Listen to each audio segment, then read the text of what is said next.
Hi there, good morning. Welcome to Sunnyside Journals. Welcome to 30 minutes of my day. Happy Thursday. I hope you are doing well in your neck of the woods. I'm doing great. I've been working on the quince here. and hold on, I'm going to leave that be and talk about that in a second. So I have got most of them ready. And I thought I would do the last one on camera so that you can see what I do. And but otherwise, these babies are almost good to go. What I'm going to do is, as I said, these are what I'm referring to as nearly naked. So I am not going to be doing the bulk of the decorating in them. But I'm going to send along pages, not the entire text block, but many, many. I'm going to sort through the text block, pick out what I think are really awesome pages because they're encyclopedias. Hold on, let me show you what I'm talking about. So some of the pages, like there's a blue bird. How cute is that? So I'm going to sort through and see there's Charlotte Bronte. Come on. So I'll be going through the text blocks for each one. I'm going to get out a really good portion that I think would be more than enough to make some really cool tags and pockets and whatever it is that the new owner maybe wants to have fun, a do-it-yourselfer. And if there are offcuts from the end papers, I will be including that. And then as usual, there will be, hold on, let's see. There will be tune in a bookmark going in them. Probably a Rusty Bulldog clip. I'm going to have to look over my stuff and see what's going in. I've put ties on them today.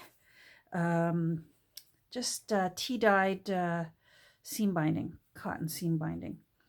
And I put in the end papers. So, Margaret and Ursula here, they're just feeling so good. I really like how these have turned out. And hold on, let's tie you back up. So, boy, oh boy, they're almost good to go. Certainly either later today or by Friday for sure. All 5 will go up in my Etsy shop. But follow me on Instagram or follow me here because I always post a flip through ahead of time. If I'm going to put a book up for sale in my Etsy shop, there's always a flip through. I try to give about an hour ahead of time so that people can look through the flip through, and then maybe hopefully you think, oh yeah, you know what, I might like that, and head over to my Etsy shop and see if maybe that's something you'd like. So the only one left to do is Evelyn. Miss Evelyn needs to be finished, so I thought, let's do this. Now, I didn't realize I was going to do this because I had sort of decided in my head that I was going to post videos on Mondays, Wednesdays, and Fridays. And today's Thursday. But, this is sort of like a little extra bonus one. So I stopped what I was doing because I do have, her text block is in. But, I mean, a text block for I do a hidden hollowback spine. So that's empty down there. You can poke things down there and there's nothing in there. It has been attached through the shoulders here. So, and if you, I'll tell you who does a very, very good tutorial. Now she charges a little fee for it, but it's very thorough, is Nick the Booksmith. I think it's like $12, I think, maybe 15. And then you could just watch it over and over and over again. And it's very good. I do a few little things different than Nick does. But her tutorial is basically mostly the same as what I do, and she can explain better how to go about doing this if you're wondering. Or else look, I think I've gone through it in my history. I know Nancy at Wishes and Weeds has some tutorials on hers, and we do a very similar technique, putting our books in. So, oh, hold on. Let's see. I've got to set my timer. Start. All right. That way it won't yell at me. Now, I always cut my end papers a little bit bigger when I'm prepping them.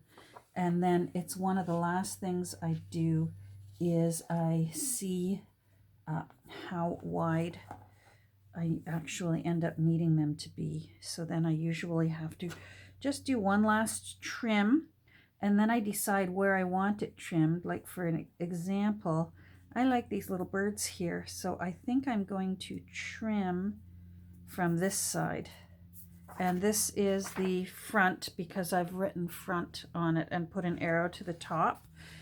Sometimes if you've got a really distinct pattern, and if you're really fussy and you want your patterns to look balanced front and back, it's a good idea to mark which is your front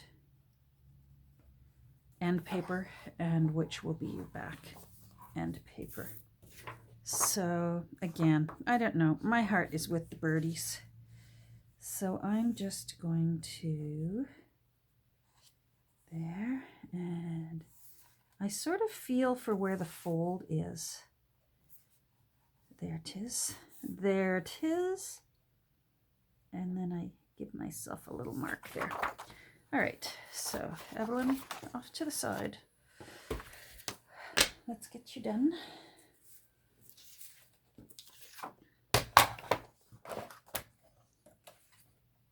Okay.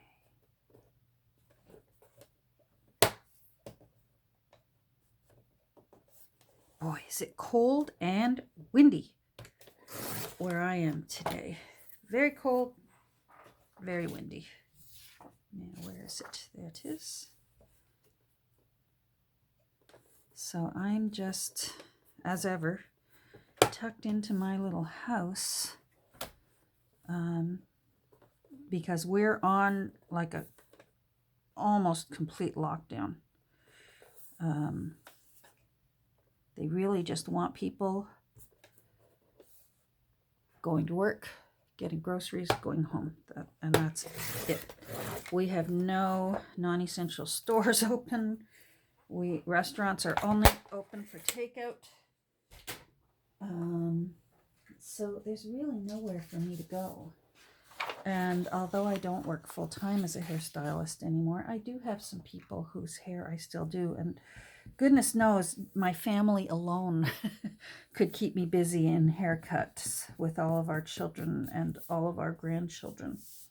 So, and I haven't even done any of their hair in over a year.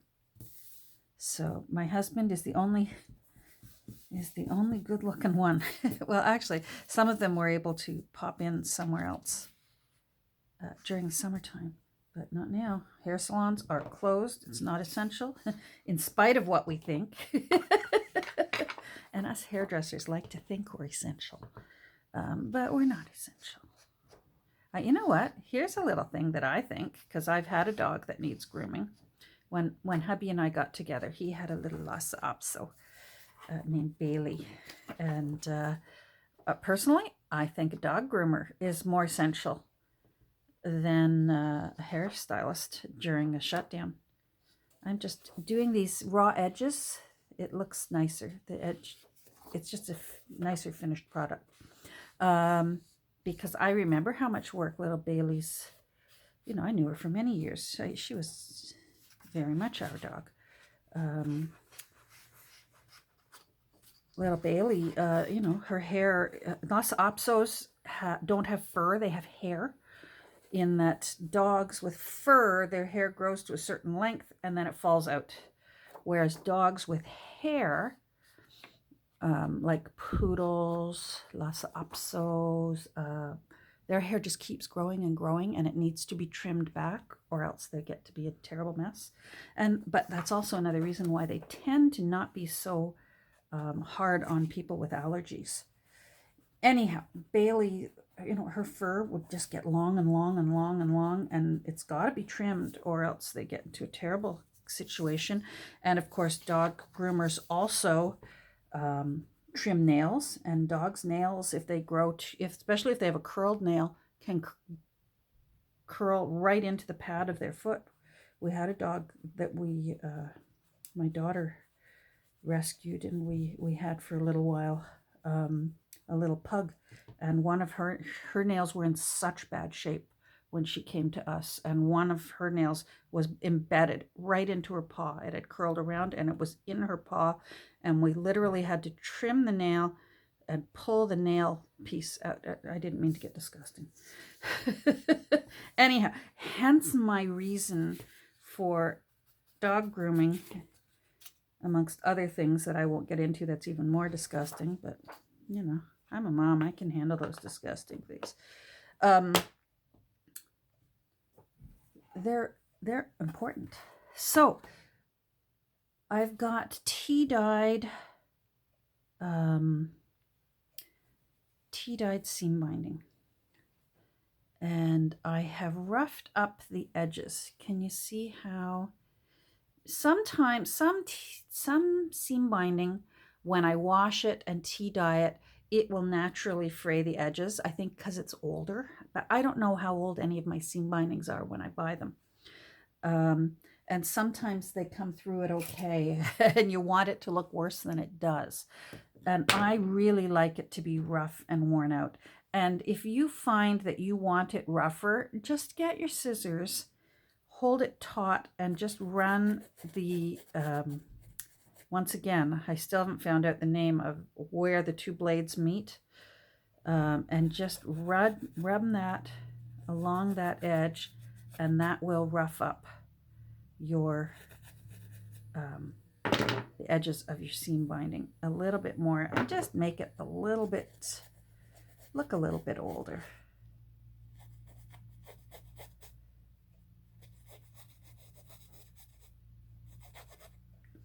Looks good. And then I just pull on the ends and get that looking nasty looking. Now this end doesn't need to be, because I'm going to be gluing it in. Let's see here. Oh, that already looks good. I did that one. Yep, that's good. All right, so now I can't see my arrow here. Now I hope we're okay for daylight. I don't want to have to turn my light on overhead, and I'm starting to, it's not that bright here. I'm gonna see what I can do. So I know that this is 8.5 inches, because this is the 5th one I'm doing now. So I do 4.25 inches, and I'm just going to draw a line here at 4.25. And then again here, 4.25. Hold on.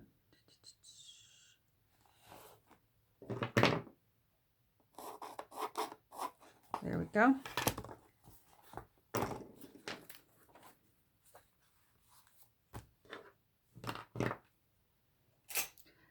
When I'm putting a text block into a cover, I always use either Fabri-Tac or 3-in-1, because it's acetone based, and I want my end papers to be as smooth as they originally are.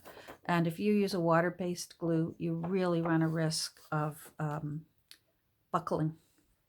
So this is one of those situations, and boy, I tell you, the vapors in here, I've learned I won't do 5 in a row again. I'll space it out so it's like 1 a day.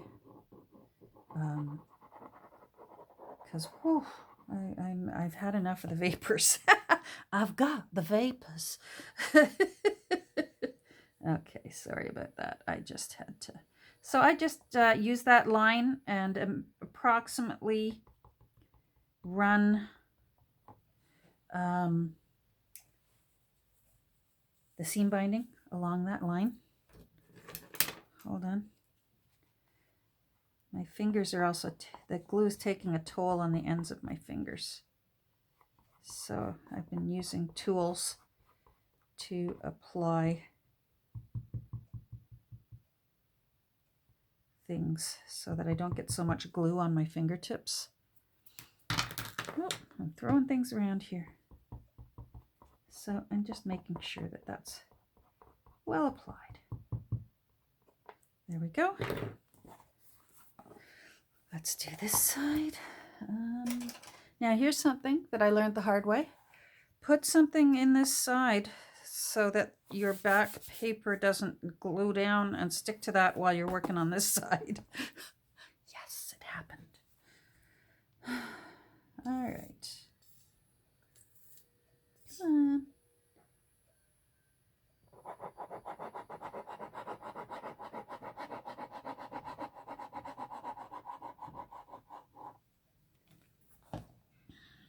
Well, I gotta tell you,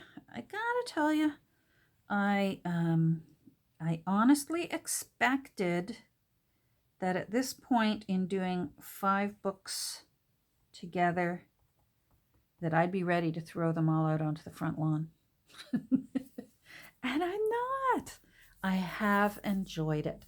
Now, I'm not sure how I'd feel if I had decided that I was going to be the one to put all the ephemera in. But I have thoroughly enjoyed this. I'm looking forward to opening up a new book and having my way with it. But I just want to do one. You know, I'll get started probably over the weekend, pick out a new one and get going on it. But I have definitely, that saves my fingers. Sorry, that might seem strange, but I learned this just this week on Roxy Creations.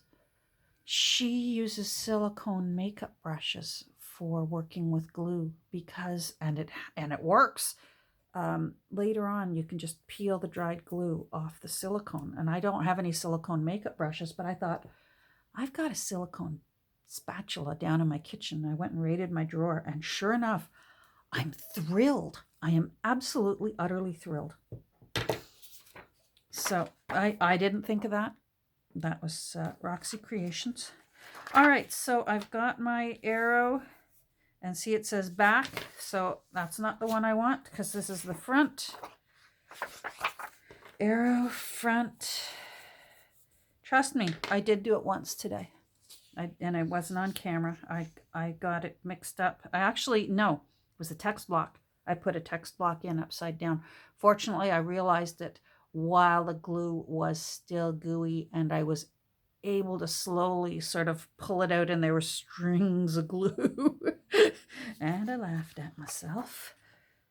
Yeah. It was bound to happen when you do 5 at once. It's been like a assembly line here. Come on. Well, my glue has lasted just long enough. I'm going to have to refill my little bottle here. So I make sure that I do a bead right around the edge. And then I mostly just do swirlies over the whole thing.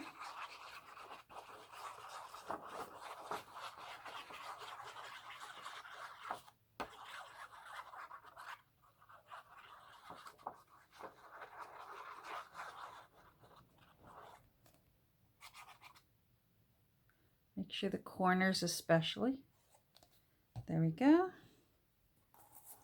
Am I still in? I am. Okay, good.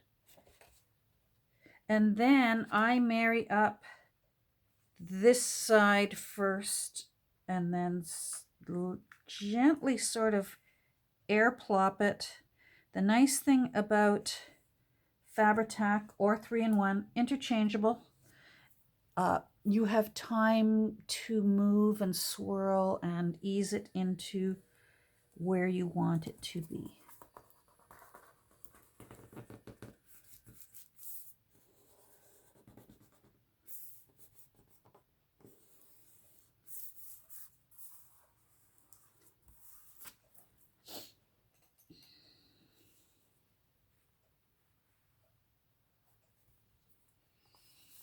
Now I can see that that side is a little...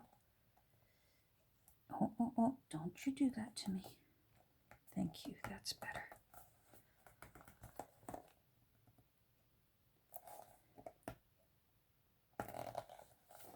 There.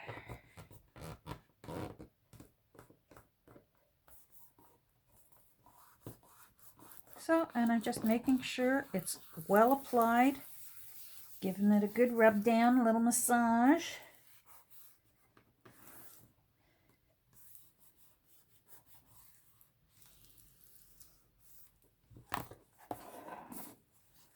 That looks nice. Let's move it over.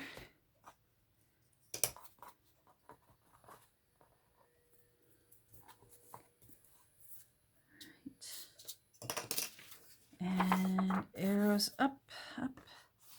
Still want to make sure that I'm happy with how I trimmed that.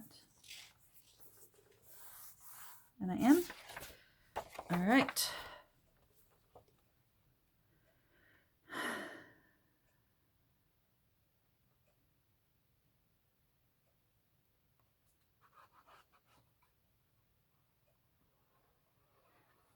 I discovered today one of the for the little grumpy owl, the scrapbooking paper that I used for his end papers were double-sided.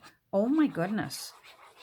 Really, really tricky to make sure that you've glued, you've put glue all over the entire end paper when there's a pattern on it. Wowee. When it's just white like this, you can see where you've glued and where you need more. But wowee, that was, I wasn't expecting that. We got it done, but wasn't easy. There we go. Arrow is up. So again, I just do sort of a light plop. And this is the side I worry about at first. So I make sure I'm happy with the evenness of how much of the back cover shows around the edges of the end paper.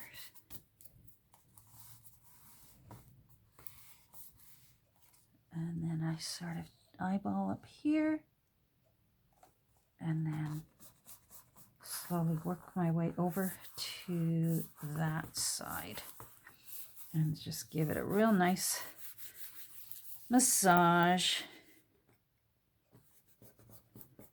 And you can feel it's cold as it's evaporating, but it will dry really smooth and nice.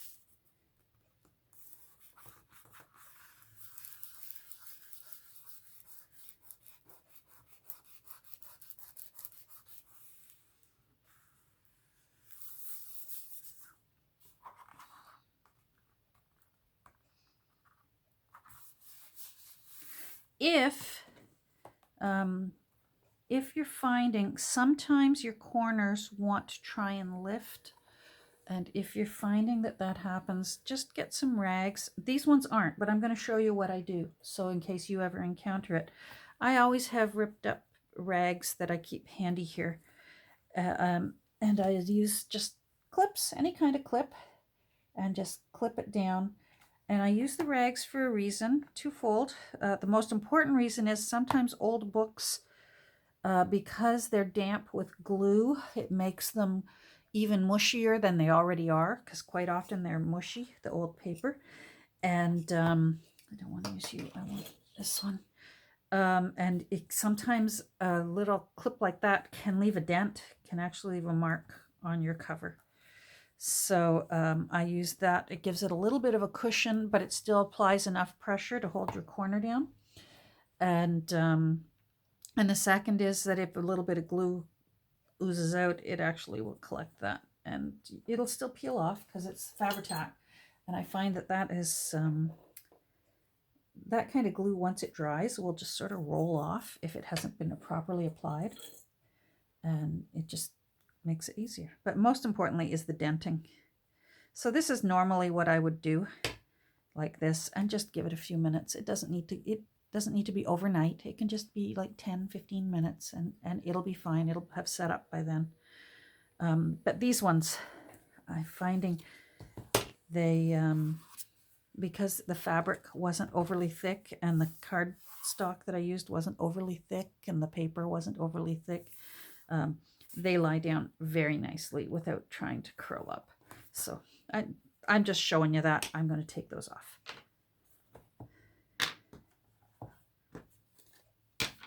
And they just stay on my desk all the time.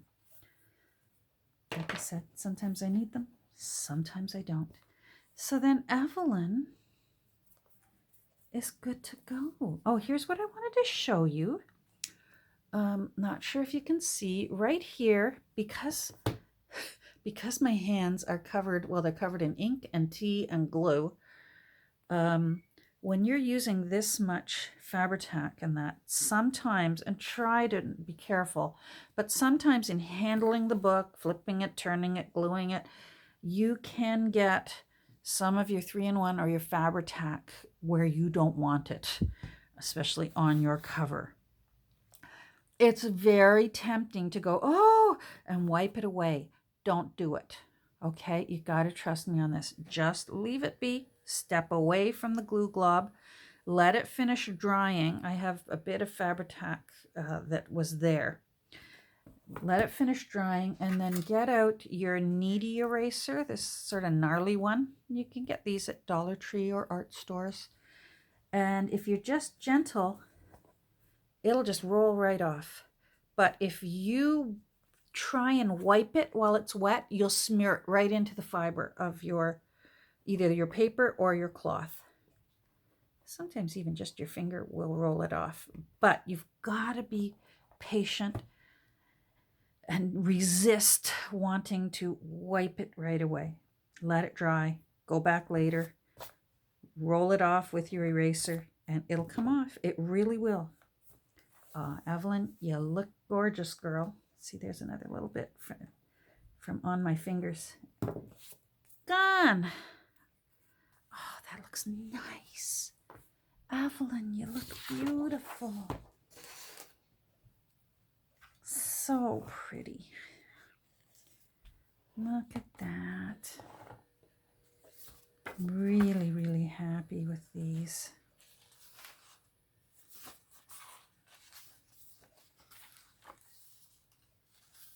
Oh, there's the envelope and the invitation. These ended up having 118 pages because I added those 2 extra leaves into the 2nd and the 4th signatures yesterday. So they that's not bad for a little book with a little 1 1/8 inch spine to get a nice 118 page book. And what's important is, see that the new owners are really going to be able to have fun and either glue more things in, or collage, or journaling tags, journaling cards, that sort of thing. There's going to be room to try and avoid it eventually looking like this. And then that's where these come in handy, because it can be tied shut after use, and hopefully that would encourage them to, the pages to keep compressed down. Wowee, look at how far we have come. Oh, I'm happy. Where are you, little grumpy owl? There you go. And Margaret and Ursula. Oh, let's move these down. Yay. Well, that, you know what? They're pretty well done. Like I said, right now I'm going to turn off the camera. and I'm going to get to work sorting out pages from the text block, sorting out what's going to go with them, and getting their bookmarks ready to go.